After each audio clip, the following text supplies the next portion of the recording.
জীবনটা যে ঠিক কোন দিকে মোড় নেবে সেটা কেউই আগে থেকে বলতে পারে না, বিশেষ করে আমার জীবনে। আজ থেকে প্রায় 4 মাস আগের কথা। আমার বড় ভাই মানে আবিরের বিয়ে। বিরাট আয়োজন। আমি সারাদিন অতিথিদের সামলাতে আর খুঁটিনাটি কাজ দেখতেই ব্যস্ত ছিলাম। দুপুরে যখন খেতে বসেছি তখন একজন এসে ফিসফিস করে বলল, আকাশদা, ম্যাডামের বাবা আপনাকে একবার ডাকছেন। আমার মাথায় তখনও কাজ করছিল। শ্যামলী ম্যাডামের বাবা মানে তো আমার হবু শ্বশুর মশাই। মানে ও বিয়ের দিনে এত জরুরি কী কথা থাকতে পারে? কৌতূহল নিয়েই গেলাম। বড় ফুপু, কাকিমা আর ভাইয়ার শ্বশুর শাশুড়ি সবাই বসার ঘরে উপস্থিত। একটা থমথমে পরিবেশ। কাকিমা, আপনারা সবাই এখানে? আর আঙ্কেল, আপনি আমাকে ডেকেছেন? আঙ্কেল গম্ভীর মুখে আমার দিকে তাকালেন। চোখে সেই পুরনো মেজাজ, যাকে ভয় না পেয়ে উপায় নেই। তিনি ছিলেন আমাদের কলেজ লাইফের সবচেয়ে কড়া ইংরেজির শিক্ষক, আর আমি তার ক্লাসের সব থেকে ডানপিটে ছেলে। তার সামনে আজও আমার হাত পা কাঁপে। হ্যাঁ আকাশ, তোমাকে দরকার। দেখো, রিপাসার ছোট বোন রুতা সে। আপনাদের বোঝার সুবিধার্থে বলে দেই, বিপাশা হচ্ছে আমার ভাবির নাম, আর ওনার ছোট বোন হচ্ছে রীতা। কথা শেষ না হতেই খালামণি কাঁদতে শুরু করলেন। আবির ভাইয়া তখনও মণ্ডপে। ব্যাপারটা কি আমি কিছুই বুঝতে পারছিলাম না। আমার রিতা, ওর মাথাটা একেবারেই খারাপ হয়ে গেছে বাবা। আবিরের সাথে ওর কোনোভাবে বিয়ে দেওয়া যাবে না। আমি তো আকাশ থেকে পড়লাম। বিয়ে তো বিপাশা আর আবির ভাইয়ার। রীতার কথা আসছে কেন? রীতা? কিন্তু খালামণি, বিয়ে তো বিপাশা আর আবির ভাইয়ার হচ্ছে। রীতা? ও তো কলেজে পড়ে না। তখনই দেখলাম ঘরে কোণে একটি মেয়ে মুখ নিচু করে বসে আছে। পরনে লাল বেনারসি, হাতে মেহেন্দির হালকা ছাপ, ঠিক যেন বিপাশার প্রতিচ্ছবি। চোখ তুলে তাকাতেই আমার বুকের ভেতরটা কেঁপে উঠল। এটি কি রীতা, আমার ভাইয়ার শালিকা? সে চোখ তুলে তাকালো। চোখ দুটো লাল ফোলা। আমাকে দেখেই সে চোখ নামিয়ে নিল। মনে হলো সে লজ্জায় নয়, রাগে জ্বলছে। আঙ্কেল দীর্ঘ শ্বাস ফেলে সবটা বললেন। রীতা নাকি ছোটবেলা থেকেই আবির ভাইয়াকে ভালোবাসত। আবির ভাইয়ার বিয়ে ঠিক হওয়ার পর থেকে সে নাকি পুরোপুরি চুপ হয়ে গেছে। খাওয়া ঘুম ছেড়ে দিয়েছে। গতকাল রাতে সে নাকি নিজের হাত কেটে ফেলারও চেষ্টা করেছিল। ভীষণ অসুস্থতার কারণে বিপাশার এই মুহূর্তে বিয়েটা পিছিয়ে দেওয়া অসম্ভব। আর এদিকে রীতারও এমন অবস্থা। পরিস্থিতি এমন যে এই মুহূর্তে বিয়েটা ভাঙলে দুই পরিবারেরই মান সম্মান যাবে। আঙ্কেল শেষমেশ আমার দিকে এমন একটা প্রস্তাবের হাত বাড়ালেন যা আমার জীবনের সবথেকে বড় ধাক্কা ছিল। আকাশ, এই মুহূর্তে তুমি আমাদের একমাত্র ভরসা। তুমি যদি রীতাকে বিয়ে করে নাও তাহলে আমাদের সব মান সম্মান বেঁচে যায়। তোমরা ভাই বোন দুজনকে বিয়ে করবে। আমার মাথায় যেন বাজ পড়ল। যাকে কোনোদিন দেখিনি, চিনি না, যাকে আজ দুপুরে আমার শালিকা হিসেবে পরিচয় দিতে হতো, তাকে এখন আমার স্ত্রী হিসেবে মেনে নিতে হবে। কিন্তু আমি তো রীতাকে চিনিই না। রীতা আমার দিকে এবার তাকালো। চোখে রাগের আগুন। ঠোঁট কামড়ে সে কী যেন বলতে চাইল, কিন্তু পারল না। আমি কোনোভাবেই আপনার মতো একটা একটা চটুল ছেলেকে বিয়ে করব না। আমার জীবনটা নষ্ট করার অধিকার আপনার নেই। রীতার কথাগুলো আমার বুকে এসে বিঁধল, কিন্তু পরিস্থিতির গুরুত্ব তখন অন্যরকম। বিপাশা ভাবির জীবন, দুই পরিবারের সম্মান সব আমার হাতে।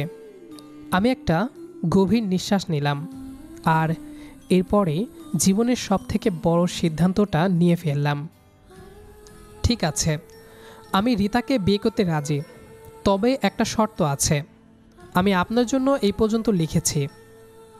ওর চোখে আমার প্রতি ঘৃণা ছিল স্পষ্ট, আর আমার মনে ছিল এক অদ্ভুত মিশ্র অনুভূতি, উদ্বেগ, দায়িত্ববোধের আর সামান্য কৌতূহল। মেয়েটা কিসের এত রাগ দেখাচ্ছে? চটুল চটুল, এই অপবাদটা আমার প্রাপ্য ছিল না। আমার সত্য শুনে সবাই চুপ হয়ে গেল। রীতা তখনও অগ্নিমূর্তি। কি শর্ত তোমার আকাশ? আমি রীতার দিকে সরাসরি তাকালাম। রীতা চোখ সরালো না, যেন চ্যালেঞ্জ ছুড়ে দিল। আমার মনে হলো ওকে রাগানোর জন্যই হয়তো এমন একটা শর্ত দেওয়া উচিত। আঙ্কেল, আমি এই বিয়েটা করব শুধুমাত্র আপনাদের মুখ রক্ষা করার জন্য, আর এই মুহূর্তে ভাবির অসুস্থতা যেন কারো কাছে প্রকাশ না পায় সেটা নিশ্চিত করার জন্য। কিন্তু রীতার মনের ভেতর অন্য কারোর জন্য জায়গা আছে, এটা আমি জানি। তাই আমাদের এই সম্পর্কটা কেবল একটা চুক্তি হবে। আমি সামান্য থামলাম। বিয়ের পর আমরা স্বামী স্ত্রীর মতো থাকব না। আমাদের সম্পর্ক কেবল সামাজিক বাধ্যবাধকতার। আমি ওকে যথেষ্ট সময় দেব। যখন রীতা নিজে থেকে চাইবে, তখনই কেবল আমরা একটা স্বাভাবিক দাম্পত্য জীবন শুরু করব, তার আগে নয়। আর ততদিন পর্যন্ত এই বাড়ির কেউ জানবে না যে আমাদের মধ্যে কোনো শারীরিক সম্পর্ক নেই। আমার সত্যটা শুনে আঙ্কেল খালামুনি একে অপরের দিকে তাকালেন। তাদের মুখে একটা স্বস্তির ছাপ পড়ল। তারা সম্ভবত এর চেয়েও খারাপ কিছু আশা করেছিলেন। বাবা, তুমি এত উদার, আমরা কি তোমার কাছে মুখ দেখাতে পারবো? আপনারা আমাকে আপনাদের মেয়ের সম্মান রক্ষা করার সুযোগ দিচ্ছেন, এর চেয়ে বড় কিছু নয়। কিন্তু রীতার কি মত? এই চুক্তি সে মানতে রাজি? এবার সবার চোখ রীতার দিকে। সে এতক্ষণ চুপ করে শুনছিল। তার চোখে মুখের ভাব দেখে মনে হচ্ছিল আমার কথাগুলো তার কাছে চরম অপমান। আপনার সাথে আমার কোনো চুক্তি করার প্রয়োজন নেই। আপনি কে? একটা দুশ্চরিত্র। রীতা, আপনি ঠিকই বলেছেন। আমি আপনার জীবন নষ্ট করতে আসিনি। কিন্তু এখন আপনার সামনে দুটো রাস্তা খোলা। এক, এই মুহূর্তে আবির ভাইয়ার সামনে গিয়ে নিজের জেদ প্রকাশ করা, এবং দুটো পরিবারকে সমাজের চোখে হেই করা। আর দুই, এই চুক্তি মেনে আপনার জীবনটা কিছুটা স্বাভাবিক রাখা। আপনি কলেজে পড়েন, আমি চাই না আপনার ভবিষ্যৎ নষ্ট হোক। সিদ্ধান্ত আপনার। আমি কথাগুলো বলে একটু দেরি করলাম না। ঘর থেকে বের হয়ে এলাম। বাইরে তখন বিয়ের সানাই বাজছে। আবির ভাইয়া আর বিপাশা ভাবির মালা বদলের পালা। চটুল রাগী সিনিয়র হয়তো এর চেয়েও কঠিন কিছু অপেক্ষা করছে আমার জন্য। তবে যাই হোক, আমি কথা দিয়েছি এই বিয়েটা হবে। প্রায় 1 ঘন্টা পর সেই ঘরে আমি আবার প্রবেশ করলাম। রীতা তখনও বসেছিল, তবে এবার তার চেহারায় রাগ নয়, পরাজয়ের ছাপ। আমি রাজি, তবে আপনি ভুলে যাবেন না আপনি আমার ভাইয়ার থেকেও সিনিয়র। আমি আপনার চেয়ে 2 বছরের সিনিয়র ছিলাম কলেজে, আর আপনার সব ফাজলামোর কথা আমার মনে আছে। আপনি আমার কাছে কেবল ভাইয়ার শালিকা। যখন সিনিয়র রাগী বউ হয়েই থাকবেন, আমাদের এই চুক্তির সময়সীমা যখন শেষ হবে, আমি আপনাকে। সে আর কথা শেষ করতে পারল না, কিন্তু তার চোখের ভাষা পরিষ্কার ছিল, সে আমাকে ছেড়ে দেবে না। সেদিন রাতেই আবির ভাইয়া আর বিপাশা ভাবির বিয়ের আসরের ঠিক পাশেই সম্পূর্ণ অপ্রত্যাশিতভাবে আমার আর রীতার বিয়েটা সম্পন্ন হলো। হাতে হাত রেখে যখন 7 পাকে ঘুরছিলাম, আমার মনে হচ্ছিল আমি কোনো নতুন জীবনের দিকে পা বাড়াচ্ছিলাম না, বরং এক কঠিন পরীক্ষার মুখে দাঁড়িয়ে আছি। বিয়ে শেষ হলো। আনুষ্ঠানিকতা মিটিয়ে নতুন বউ হিসেবে রীতাকে আমার বাড়িতে নিয়ে আসা হলো। সারা বাড়িতে তখন উৎসবের আমেজ, কিন্তু আমার আর রীতার মধ্যে ছিল নিস্তব্ধতা। বাসরাতের জন্য সাজানো ঘরে ঢুকে আমি দেখলাম রীতা ঘরের কোণে বসে আছে। মাথার ঘোমটাটা তখনও টানা। আমি সাবধানে দরজার সিটকানিটা লাগালাম। রীতা, এখন থেকে আমাদের দুজনেরই অভিনয় শুরু। আপনি ফ্রেশ হয়ে নিন, সোফায় আপনার জন্য জায়গা করে দিচ্ছি। রীতা মুখ তুলে তাকালো, তার চোখে জল। আমাকে কিছু বলতে না দেখে সে শুধু মাথা নেড়ে সম্মতি জানালো। শুরু হলো। এবার দেখতে হবে কতদিন এই রাগী বউয়ের অভিনয়টা চালিয়ে যেতে পারে। সাজানো ঘরে ফুলের গন্ধের বদলে যেন থমথমে বাতাসের ভার। আমি সোফার চাদরটা যতবার ঠিক করছিলাম ততবারই মনে হচ্ছিল আমি আসলে আমাদের সম্পর্কের সীমানাটা ঠিক করে দিচ্ছি। দরজা বন্ধ করার পর আমি রিতার দিকে ফিরে তাকালাম। সে তখনও ঘোমটাটা তুলে পুরো ঘরের দিকে একবারও তাকায়নি। সে পাথরের মূর্তির মতো বসেছিল, শুধু তার কাঁপা কাঁপা হাত দুটোই জানান দিচ্ছিল ভেতরে ঝড় চলছে। আমি এগিয়ে গেলাম, খাটের উল্টো দিকের সোফায় গিয়ে বসলাম। আমি আমার কথা রাখবো রিতা, আমার দিক থেকে কোনো চিন্তা করার প্রয়োজন নেই। রিতা এবার মুখ তুলে তাকালো, চোখ দুটোতে বিরক্তি আর ক্লান্তির ছাপ। আপনার কথার উপর আমার কোনো আস্থা নেই মিস্টার আকাশ রায়। আপনি কি ভাবছেন আমি ভুলে গেছি? আপনার চটল স্বভাবের কথা আমাদের কলেজের ক্যান্টিন থেকে কমন রুম পর্যন্ত সবাই জানতো। সিনিয়র হিসেবে আমি আপনাকে ভালো করেই চিনি। আপনার কাছে হয়তো এটা একটা নতুন খেলা, কিন্তু আমার কাছে এটা জীবন নষ্ট করার চেয়ে কম কিছু নয়। তার কথাগুলো ছুরির মতো এসে লাগলো। সে কি এখনও সেই কলেজ জীবনের ফাজলামো মনে রেখেছে? রিতা, আপনার সিনিয়রগিরি আর আমার চটুলতা এসব এখন অপ্রাসঙ্গিক। আপনি আপনার ভাইয়ার প্রতি দুর্বল ছিলেন আমি জানি। আমি আপনাকে সেই জায়গা থেকে বের করে আনার জন্য সাহায্য করছি। মনে রাখবেন, আমার একটা জীবন আছে, সেটা নষ্ট করার কোনো ইচ্ছে আমার নেই। এটা কোনো খেলা নয়, এটা একটা চুক্তি। আপনি আপনার সম্মান রক্ষা করেছেন, আর আমি আমার ভাবির জীবন। আমি উঠে টেবিলের উপর রাখা জলের গ্লাসটা তুলে নিলাম। আমার সত্যটা মনে আছে তো? যেদিন আপনি নিজে থেকে চাইবেন সেদিনে আমাদের চুক্তি শেষ। তার আগ পর্যন্ত আপনি এই সোফায় আর আমি এই বিছানায়। তবে বাইরের লোকের সামনে আপনি আমার রাগী বউ নন, আপনি হবেন আমার ভালোবাসার স্ত্রী। এই অভিনয়টা যেন কোথাও একটু ভুল না হয়। কাল সকালে প্রথম ধাক্কাটা আসবে মা বাবার কাছ থেকে। ঘুমটা সরে যাওয়ায় তার কপালের সিঁদুর ঝলসে উঠল। নতুন বউয়ের সাজে তাকে দেখে এক মুহূর্তের জন্য আমার ভেতরটা কেমন যেন হয়ে গেল। আমার অভিনয় নিয়ে আপনাকে ভাবতে হবে না। আবিতার জন্যে আমি যা করতে পারি সেটা হয়তো আপনি কল্পনাও করতে পারবেন না। আমি আমার দায়িত্ব জানি। তবে আপনার সোফায় থাকার ব্যাপারটা যেন আপনার ভাই বা ভাবি কোনোভাবে জানতে না পারে, সে দায়িত্বটা আপনার। আর মিস্টার রায়, আপনার ফাজলামোটা আমি সহ্য করব না। সে কথাগুলো শেষ করেই ওয়াশরুমে চলে গেল। তার গলার স্বর শুনে মনে হলো সে যেন আমাকে শাসিয়ে গেল। ভাইয়ার শালিকা যখন রাগী সিনিয়র বউ, এই নামটা যেন আজ থেকেই সত্যি হয়ে গেল। পুরো বাড়ি তখনও ঘুমের আবেশে। আমি ঘুম থেকে উঠে দেখলাম রিতা নেই। তার মানে সে আগেই উঠে গেছে। আমি দ্রুত তৈরি হয়ে নিলাম। নিচে নামতেই দেখি মা রান্নাঘরের দরজায় দাঁড়িয়ে হাসছেন, আর তার পাশে নতুন বউয়ের সাজে রিতা। সে মায়ের হাতে একটা চায়ের কাপ তুলে দিচ্ছে। তার মুখে এত মিষ্টি হাসি যা আমি গতকাল সারা দিনে একবারও দেখিনি। তার আচরণে একটুও ক্লান্তির ছাপ নেই। দেখে বোঝার উপায় নেই যে সে গতকাল রাতে কত বড় মানসিক চাপ সামলেছে। বাবা আকাশ, এদিকে আয়। তোর বউ তো একেবারে ভরে উঠে পড়েছে। এত ভালো মেয়ে আমি দেখিনি। মা, তুমি জানোই তো আমার বউ আমার চেয়েও বেশি অ্যাক্টিভ। রিতার দিকে তাকিয়ে চোখে চোখে ইশারা করে বলি, কিরে, আমার জন্য চা কোথায়? আমার তো মাথা ধরে আছে।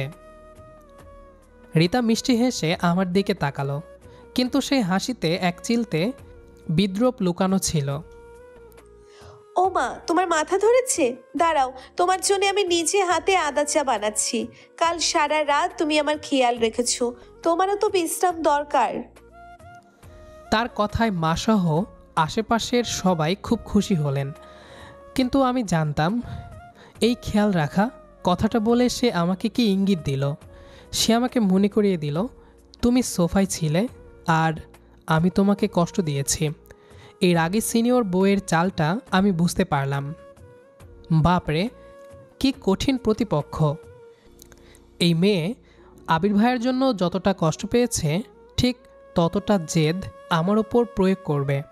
তবে একটা বিষয় পরিষ্কার হলো, অভিনয় শুরু হয়ে গেছে, আর এই খেলায় জেতার জন্য আমাকেও ওর রাগের মোকাবিলা হাসি মুখেই করতে হবে। প্রথম কয়েকটা দিন কেটেছিল এক অলিখিত রুটিনে। দিনের বেলায় রীতা নিখুঁত এক নতুন বউ, বাড়ির সবার চোখে সে ছিল আদর্শ। রাতে সে ফিরে আসতো তার আসল রূপে, আমার সিনিয়র রাগী বউ। সোফায় শুয়ে প্রায় প্রতি রাতেই আমি ওর ফিসফিস করে কথা শুনতাম।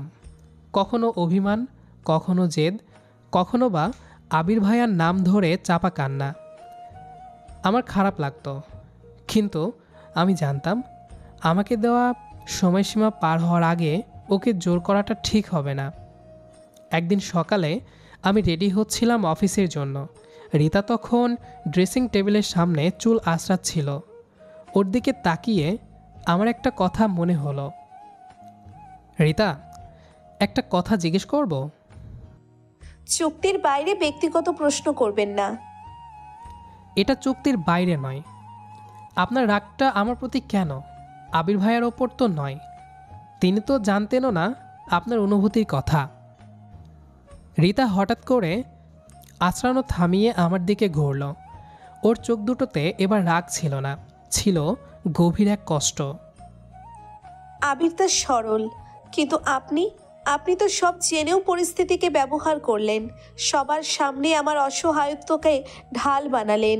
আপনি জানেন না, আমার ভাই বোনের বিয়েটা ভাঙতে না দিয়ে আপনার সাথে বিয়েটা মেনে নেওয়াটা আমার কাছে কতটা কঠিন ছিল। আমার মনে হয়েছে আপনি আমাকে দুর্বল ভেবেছেন, আর সে কারণেই আপনাকে আমি মেনে নিতে পারি না। আপনাকে দুর্বল ভাবিনি রীতা। আমি দেখেছি আপনি কতটা শক্ত, আর আমি পরিস্থিতির সুযোগ নেইনি, বরং পরিস্থিতিটাকে সামাল দিয়েছি। আপনার আর আবির ভাইয়ের সম্পর্কটা ভাই বোনের, সেটা আপনিও জানেন। আমি শুধু চেয়েছি আপনার কষ্টটা যেন ভুল পথে না যায়। আমার সাথে আপনার সম্পর্কটা হয়তো ভালোবাসার নয়, কিন্তু এটা সম্মানের, আর এই সম্মানটা আমি বজায় রাখব। আমি ওর কাঁধে আলতো করে হাত রাখলাম। রীতা চমকে উঠল, কিন্তু এবার আর হাত সরিয়ে দিল না। জানেন, কলেজে আপনি আমার চেয়ে সিনিয়র ছিলেন। আপনার রাগের চোটে আমি কতবার অ্যাসাইনমেন্ট জমা দিয়েছি। সেই স্মৃতিগুলো আমার কাছে খুব মজার। আপনি এখনও রাগী, কিন্তু রাগলে আপনাকে দেখতে আরও সুন্দর লাগে। আমার হালকা কথা শুনে রীতার ঠোঁটের কোণে সামান্য হাসি ফুটে উঠল, খুব অল্প সময়ের জন্য, কিন্তু আমি সেটা মিস করিনি। ফাজলামো করবেন না, আর অফিসের দেরি হচ্ছে। সে হাতটা সরালো না, কিন্তু নিজেকে সামলে নিল। আমার মনে হলো ওইটাই আমাদের প্রথম মিল। একটা ছোট্ট হাসি, যা বরফের আস্তরণ কিছুটা হলেও কমিয়ে দিল। সেদিন সন্ধ্যায় ভাইয়ার শালক শালিকাদের সাথে আমাদের প্ল্যান ছিল বাইরে ডিনারে যাওয়া। আমি অফিস থেকে ফিরে ক্লান্ত ছিলাম। ঘরে ঢুকে দেখি রীতা অস্থিরভাবে পায়চারি করছে। কি হলো, এত টেনশন করছো কেন? আমার কোনো ড্রেসই ভালো লাগছে না। আবিরদা ভাবিদের সাথে বাইরে যাব, আর আমার। হঠাৎ সে থেমে গেল। সম্ভবত সে আবির ভাইয়ার সাথে বাইরে যাওয়া মিস করার কথা বলতে যাচ্ছিল। সিনিয়র ম্যাডামের সাজগোজের জন্য জুনিয়রের সাহায্য লাগবে? দাঁড়ান, আমি আলমারি থেকে আমার একটা ডার্ক ব্লু শার্ট আর তার পাশে রাখা একটা হালকা সবুজ রঙের শাড়ি বের করলাম। শাড়িটা দেখে আমার মনে হলো এটা তার ব্যক্তিত্বের সাথে মানাবে। এই শাড়িটা পরুন, আর এই শার্টটা আমাকে পরতে সাহায্য করুন। আজ রাতে আমরা সেরা জুটির অভিনয়টা করব। কি পারবেন তো আমার সিনিয়র রাগী বউ? রীতা শাড়িটা দেখল, তারপর আমার দিকে তাকালো, চোখে কৃতজ্ঞতা। আপনি আমার পছন্দটা কিভাবে জানলেন? এই রংটা আমার খুব পছন্দের। আমি আমার বউকে চেনার চেষ্টা করি রিতা, সে সিনিয়র হোক বা রাগী। সে কথা বলল না। ধীরে ধীরে আমার শার্টের বোতাম লাগাতে শুরু করলো। ওর হাতের স্পর্শে আমার সারা শরীরে যেন বিদ্যুৎ বয়ে গেল। এত কাছে আসার পরেও সে তার রাগ আর জেদ ছাড়ল না। দেখুন, শুধু শাড়ি বা রঙের পছন্দ জানলেই আপনি আমার স্বামী হয়ে যাবেন না। তবে ধন্যবাদ, এই শাড়িটা পরে আমি কমফোর্টেবল বোধ করব। আমি জানি, তবে আমি অপেক্ষা করব আপনার এই রাগী বউ থেকে আমার সত্যিকারের বউ হয়ে ওঠার দিনটার জন্য। সেই রাতে ডিনারে সবাই দেখল আমরা খুব হাসি খুশি। রিতা আমার হাত ধরেছিল, চোখে চোখ রেখে কথা বলছিল, কিন্তু তার হাতের স্পর্শে আগের মতো আর কাঠিন্য ছিল না, বরং ছিল এক মৃদু নির্ভরতা। আমার মনে হলো সেই রাগী সিনিয়র বউটা ধীরে ধীরে আমার দিকে পা বাড়াচ্ছে। বাইরে হাসি খুশি দাম্পত্যের অভিনয়টা আমরা এতটাই নিখুঁতভাবে করছিলাম যে পরিবারের সবার চোখে আমাদের জুটিটা ছিল একদম আদর্শ।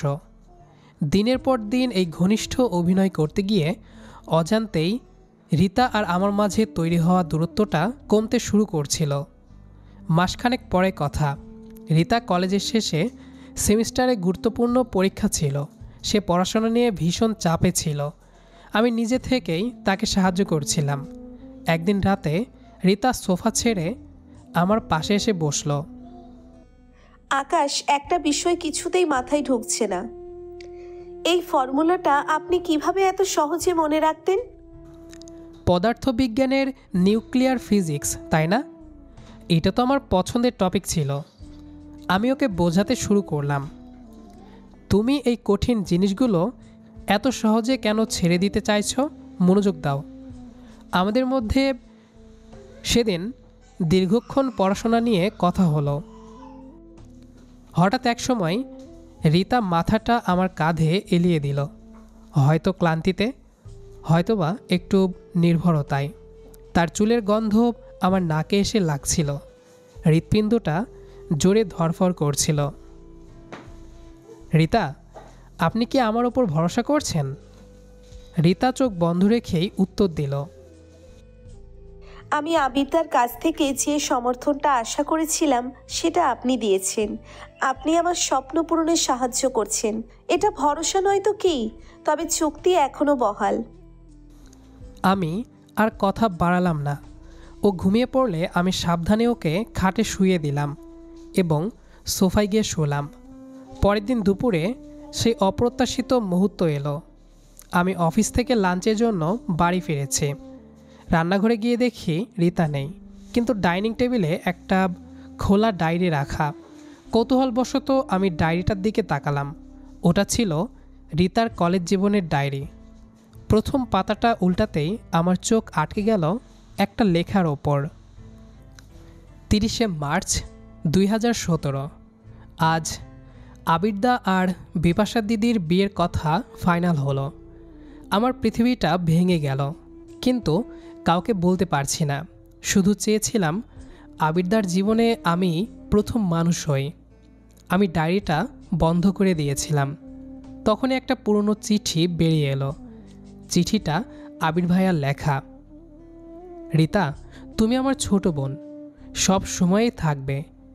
বিপাশা যেমন আমার জীবনসঙ্গী, তুমি তেমনই আমার পরিবারের অংশ।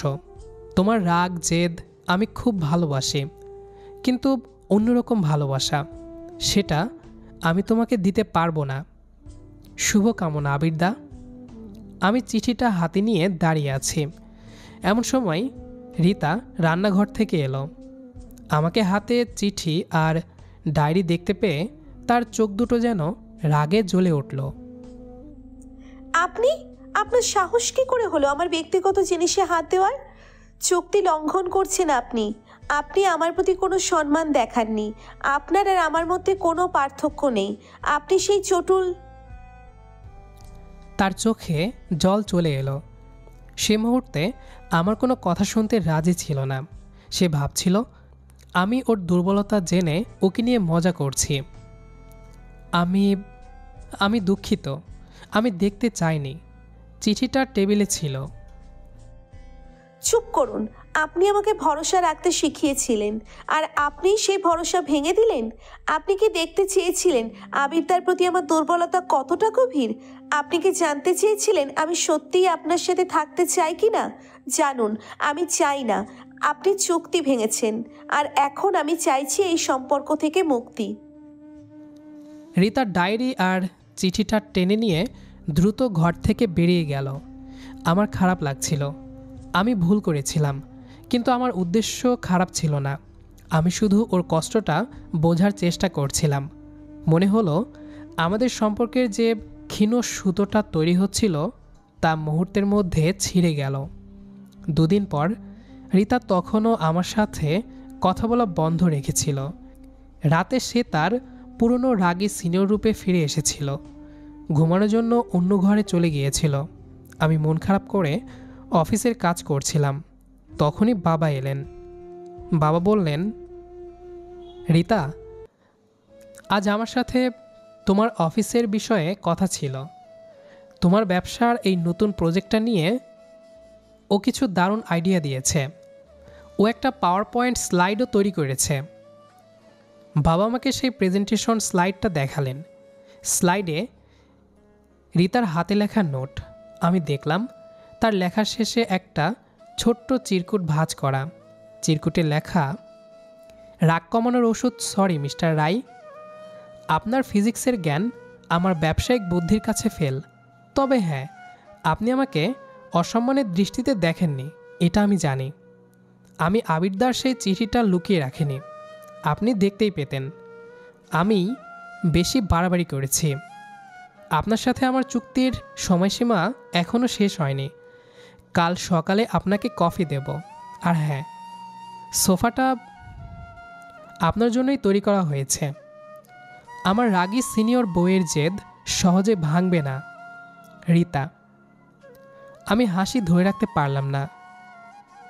তার মানে সে আমার ওপর ভরসা হারায়নি, শুধু আমার চুক্তি লঙ্ঘনের প্রতিশোধ নিচ্ছিল। সে কঠিন হলেও তার মনটা খুব নরম, আর সেও হয়তো ধীরে ধীরে আমাকে ভালোবাসতে শুরু করেছে।